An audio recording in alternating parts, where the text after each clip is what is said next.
오늘 교회 달력으로는 마지막 주를 맞이하고 있습니다. Christ the King, 예수님께서 우리의 왕 되심을 선포하는 주일입니다.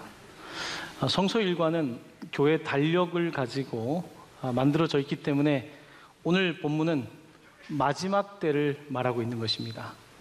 마지막 때에 우리가 보좌에 앉으신 예수 그리스도 앞에 설 때에 어떤 일이 벌어질 것인가 예수님께서는 비유로 말씀해 주고 계시는 것입니다.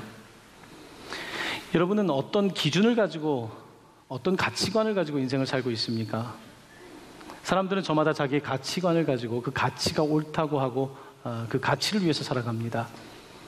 그저 우리가 동물이 아니기 때문에 사람은 생각을 할 줄 알고 또 가치를 따라 살아갈 수 있는 존재이기 때문에 저마다 각자 생각하는 가치를 따라 살고 있는 것입니다.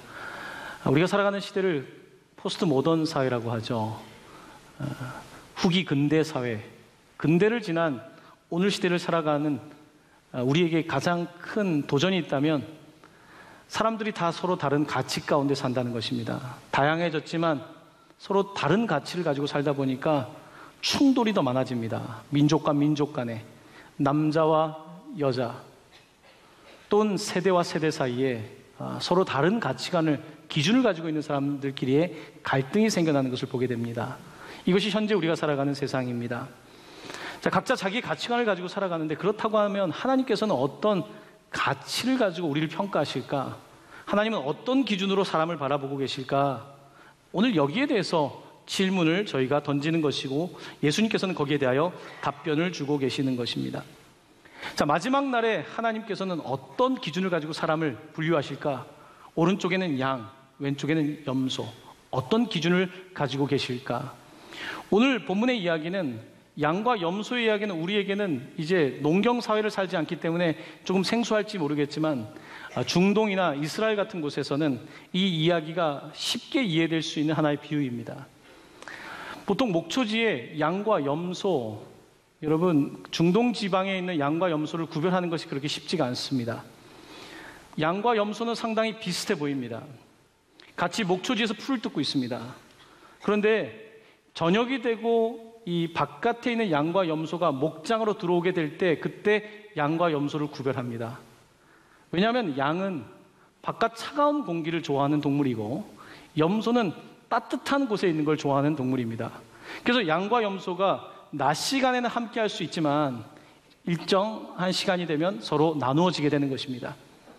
우리가 살아가는 세상도 마찬가지입니다. 우리가 함께 더불어 살아가고 있지만 때가 됐을 때 하나님께서는 그날에 보좌에 앉으셔서 우리를 판단하신다고, 하나님께서는 우리 가운데 분명한 결정을 하신다고 말씀하고 있는 것입니다. 하나님은 어떤 기준을 가지고 사람을 판단하실까? 여러분은 사람을 무엇을 보고 판단하시고 어떤 기준을 가지고 그 사람을 바라보십니까? 성경은 하나님께서 우리를 판단하는 기준 한 가지, 다윗을 왕으로 세울 때 이야기를 따서 이렇게 말씀하십니다.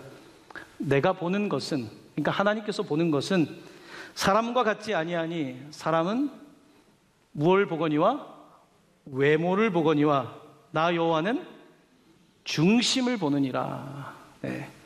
하나님은 중심을 보신다는 것입니다. 중심. 참 보기 어려운 것이 중심인 것 같습니다. 외모도 보이고 그 사람의 스펙도 보이고 다 보이는데 중심을 보는 것이 참으로 어렵습니다. 하나님은 우리의 중심을 보신답니다. 우리가 어디 가도 보신답니다. 하늘 끝에 갈지라도, 바다 끝에 갈지라도 하나님이 다 보신답니다. 낮에 보실 뿐만 아니라 흑암이 우리를 덮어도 다 보신답니다. 흑암 속에서도, 그 깜깜한데도 아주 대낮처럼 하나님께서 우리를 보신다고 시편 기자는 고백합니다. 하나님은 모든 것을 보고 계시고 그때에 우리를 판단하시는데, 그 판단의 기준은 우리의 중심, 결국 우리가 어떤 사람인가가 하나님의 판단의 기준이 된다고 말씀하고 있는 것입니다. 그렇습니다. 오늘 본문은 겉으로 보기에는 양과 염소처럼 특별한 차이가 없지만 일정한 시간이 됐을 때 차이가 벌어지는 바로 두 사람에 대해서 이야기하고 있는 것입니다.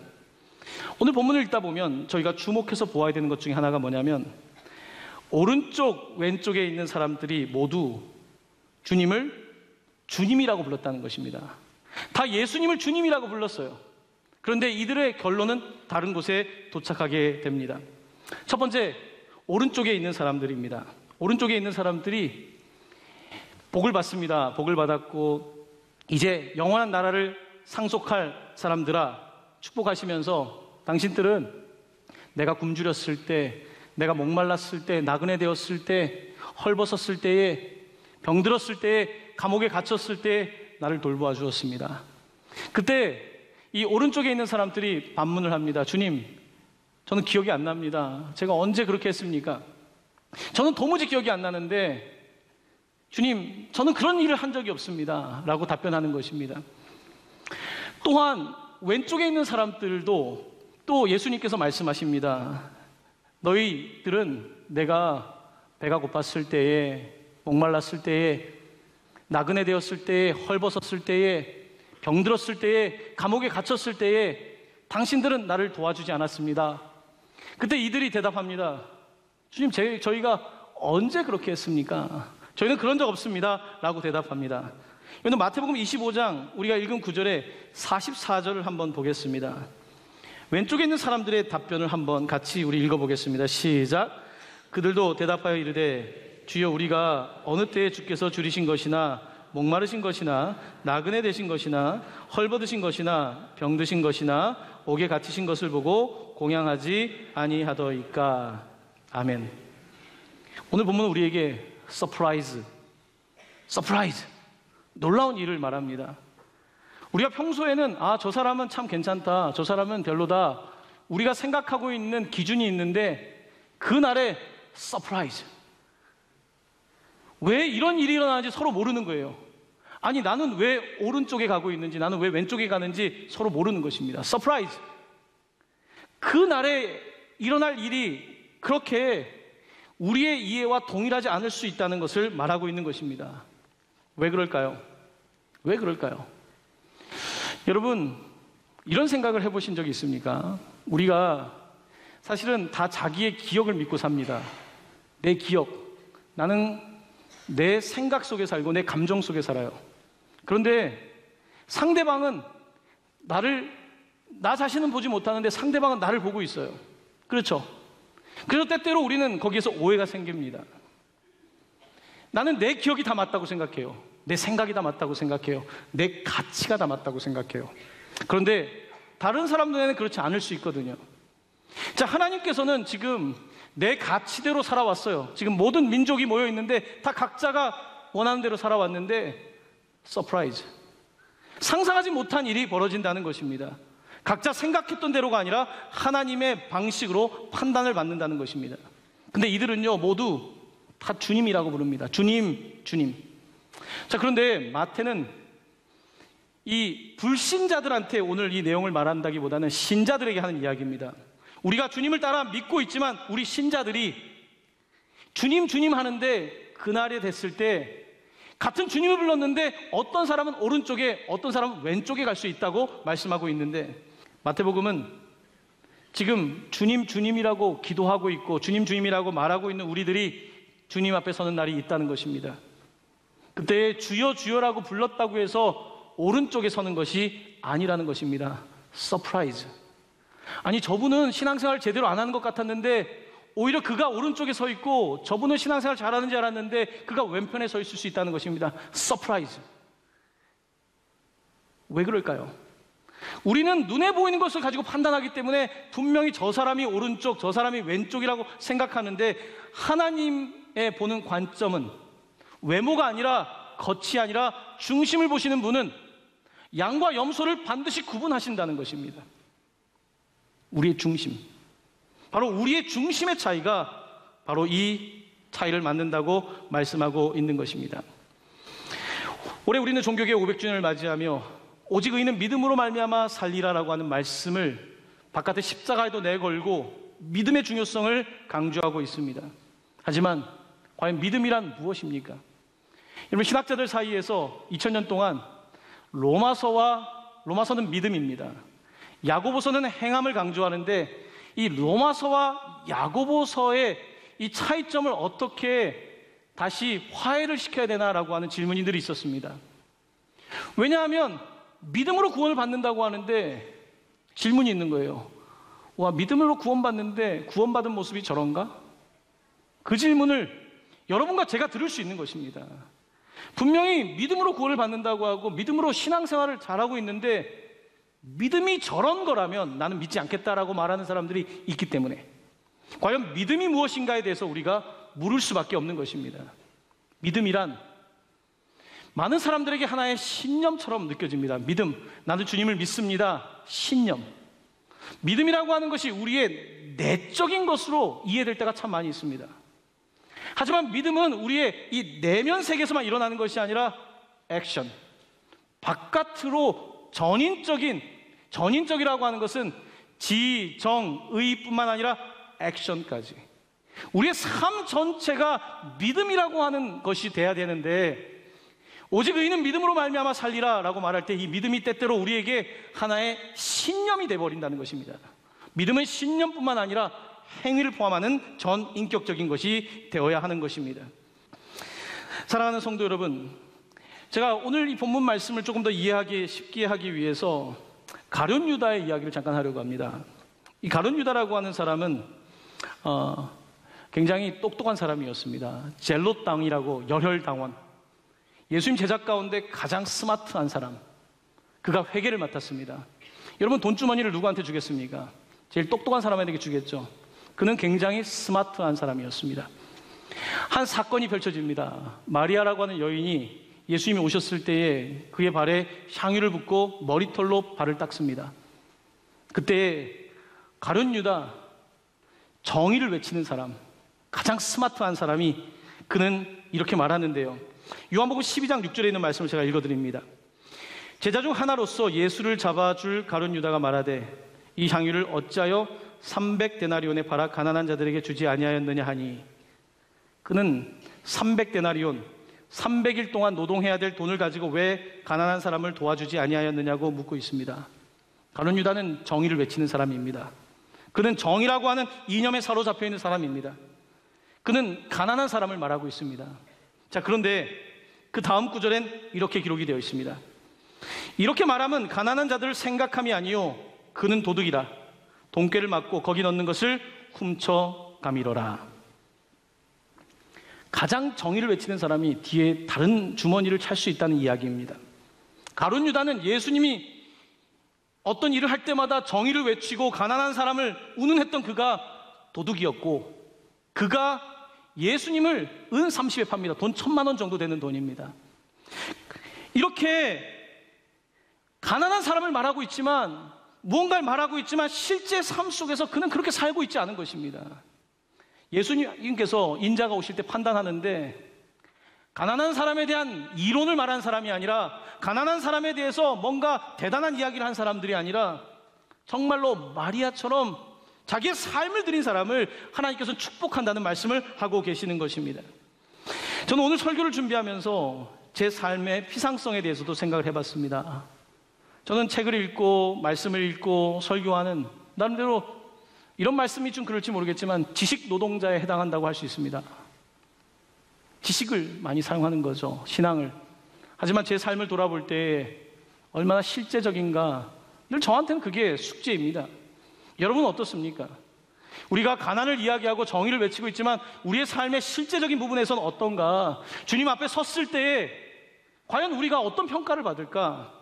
그런 질문을 던질 수밖에 없는 것입니다.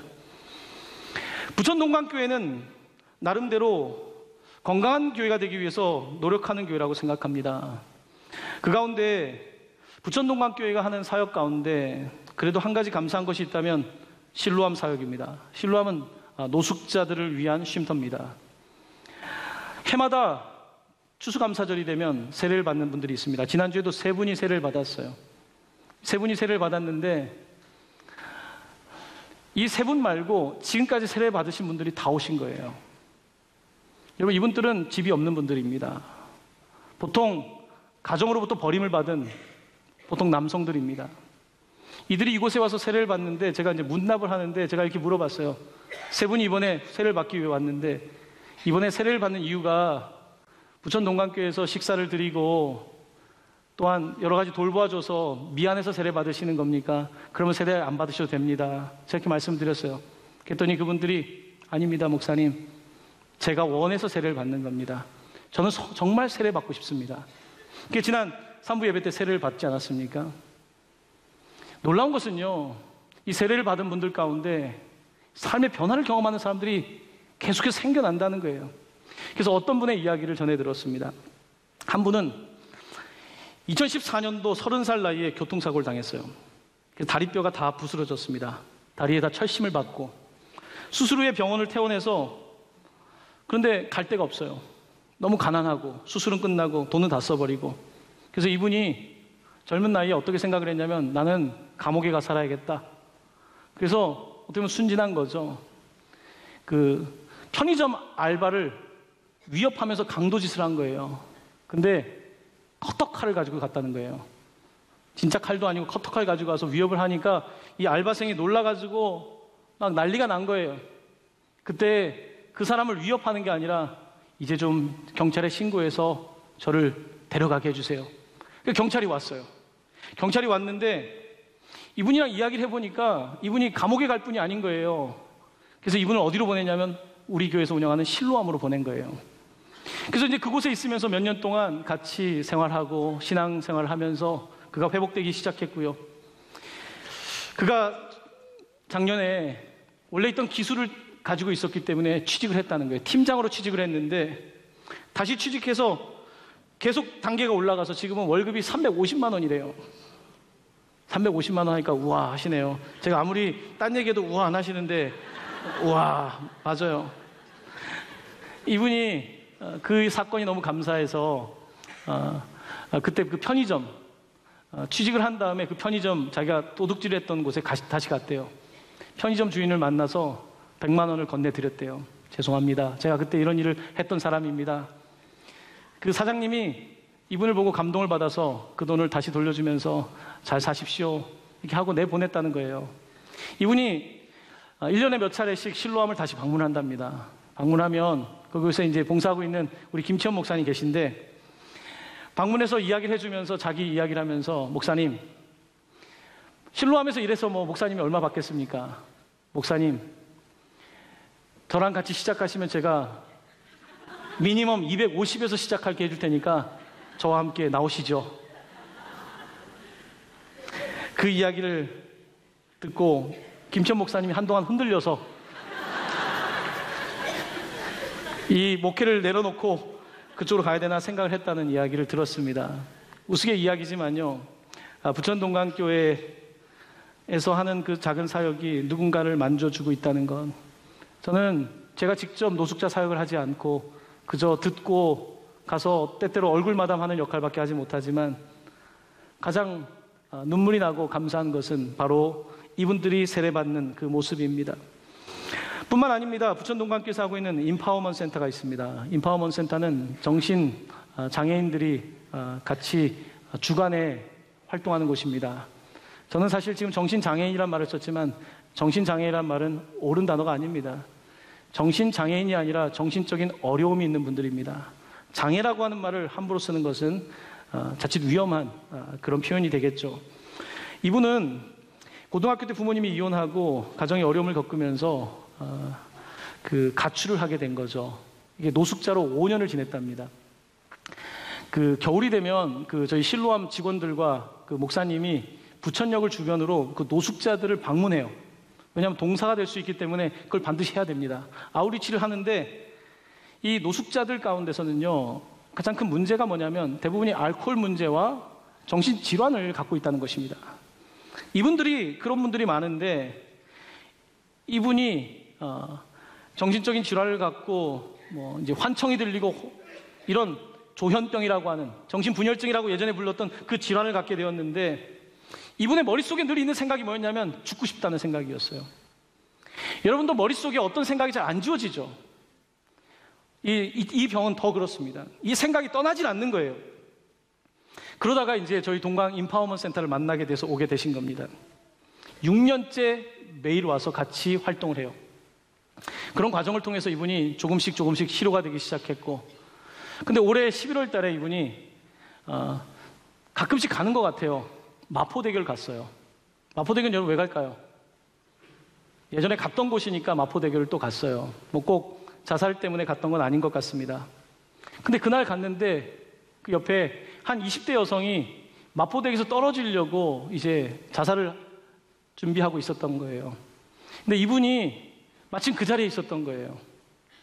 이분을 붙잡고 젊은 사람이 왜 죽으려고 하냐고, 나도 예전에 죽으려고 했었는데 왜 그렇게 살아야 되냐고, 본인도 지금 죽고 싶은 생각을 하고 있는 분이거든요. 이분에게도 그 생각이 계속해서 있는 이분이 그곳에 가서 그 사람을 붙잡고 경찰에 신고해서 이 사람이 죽지 않게 된 거예요. 참 연약한 사람들이 참 많죠. 그런데 그 연약한 사람들이 함께 이렇게 하는 행동들을 하나님께서 기억하신다는 거죠. 지금 동광 인파워먼트 사진전이 조회 카페에서 이루어지고 있습니다. 그 사진들은요, 이분들이 6년 동안 배운 거예요. 이분들이 세상과 소통하기 위해서 렌즈를 통해서 가보시면요, 자연 그림과 꽃 그림이 많습니다. 그들은 단절됨을 느껴요. 세상의 아름다움을 이 렌즈를 통해서 바라보는데 그 자연과 접촉점을 찾으려고 하는 그들의 삶의 모습을 이제 볼 수 있는 거죠. 이렇게 부천동광교에 사는 작은 사역들이 누군가를 돕고 있는 것을 보게 됩니다. 자, 그런데 오늘 제가 말씀드리려고 하는 것은요, 우리가 이런 사역을 하고 있다는 것이 아니라 이게 특수사역이 돼버렸거든요. 특수사역. 어려운 사람들 돕는 것이 특수사역이 되는 것은요, 굉장히 위험한 것입니다. 오늘 주님 앞에 섰을 때 오른쪽에 있는 사람들은 이것을 특수하게 사역했던 사람이 아니라 매일의 일상 속에서 어려운 사람들을 만났던 사람들이 양으로서 오른쪽에 서 있는 걸 보게 됩니다. 특수사역이 아니에요. 이 두 시설을 사람들이 일컬어 혐오시설이라고 부릅니다. 어떻게 이것이 혐오시설이 될 수 있습니까? 어떻게 이것이 특별한 일이 될 수 있습니까? 오늘 본문은 이 연약한 자들을 돌보는 것이 특수한 일이 아니다. 에브리데이, 우리의 일상의 삶이어야 되고, 내가 어느 날 갑자기 열매를 만드는 것이 아니라 내가 착한 사람이 되어서 내가 이들의 문제를 정말 내 삶으로 끌어안고 같이 아파하는 사람이 되어야 된다는 것, 바로 그들이 하나님 나라의 오른편에 서는 사람이라고 말씀하고 있는 것입니다. 우리 교회는 아직도 갈 길이 멉니다. 열심히 하고 있지만 여전히 갈 길이 멉니다. 저도 갈 길이 멀고 여러분도 갈 길이 멀다고 생각합니다. 우리가 돌보아야 될 사람들이 많이 있지만 우리는 아직 그 일을 제대로 감당하지 못하는 것도 사실입니다. 사랑하는 성도 여러분, 우리가 언젠간 주님 앞에 서지 않겠습니까? 저는 이런 생각을 할 때가 있습니다. 이 땅에서 주님을 한 번도 못 본 사람이 그날의 주님을 볼 수 있을까? 이 땅에서 살면서 주님을 경험하지 않은 사람이 죽으면 그분을 볼 수 있을까? 저는 그렇게 생각하지 않습니다. 죽어서 하나님을 만난다는 의미는 이 땅에서도 하나님을 만나며 살아가야 된다는, 저는 그런 생각을 가지고 살아갑니다. 사랑하는 성도 여러분, 여러분의 일상 속에서 주님을 만날 수 있도록 내 생각 3차원을 넘어서서 네 번째 4차원에 주님이 계신 것을 인지하면서 여러분의 삶을 드리는 여러분들 되셨으면 좋겠습니다. 주님이 정말 가까이 계십니다. 정말 가까이 계십니다. 한 주간 살아가실 때에 어디에 주님이 계신지 좀 찾아보시고 그 주님과 동행하는 삶이 되기를 예수님의 이름으로 간절히 축원합니다.